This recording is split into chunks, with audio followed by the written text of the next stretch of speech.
السلام علیکم، میں رابعہ۔ امید ہے آپ سب خیریت سے ہوں گے۔ جیسے کہ آپ جانتے ہیں کہ آج کل کے دور میں سوشل میڈیا ہماری زندگی کا لازمی حصہ بن گیا ہے۔ فیس بک، واٹس ایپ، ٹویٹر، انسٹاگرام اور دیگر پلیٹ فارمز کے ذریعے دنیا ایک گلوبل ولیج بن گئی ہے۔ سوشل میڈیا کے بے شمار فوائد ہیں، لیکن اس کے چند نقصانات بھی ہیں، اور آج کی اس ویڈیو میں ہم سوشل میڈیا کے نقصانات پر بات کریں گے۔ شروع کرتے ہیں ویڈیو۔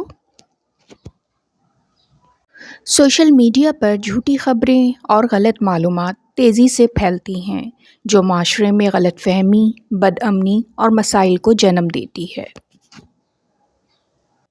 بہت سے لوگ سوشل میڈیا پر غیر ضروری وقت گزارتے ہیں، جس کی وجہ سے ان کی تعلیم، صحت، کام اور ذاتی زندگی متاثر ہوتی ہے۔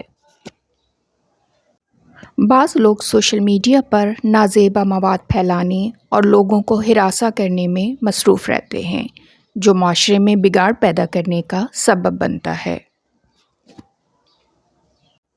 سوشل میڈیا پر دوسروں کی چمک دمک دیکھ کر احساس کمتری اور ذہنی دباؤ بڑھ جاتا ہے، جو نئی نسل میں ڈپریشن اور عدم اعتماد کا سبب بنتا ہے۔ سوشل میڈیا کے مثبت اور منفی دونوں پہلو موجود ہیں۔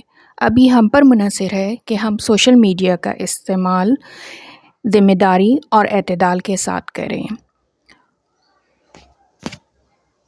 ہمیں چاہیے کہ سوشل میڈیا کا استعمال اعتدال اور توازن کے ساتھ کریں، تاکہ ہم اس سے فائدہ اٹھا سکیں اور یہ ہمارے لیے نقصان دہ ثابت نہ ہو۔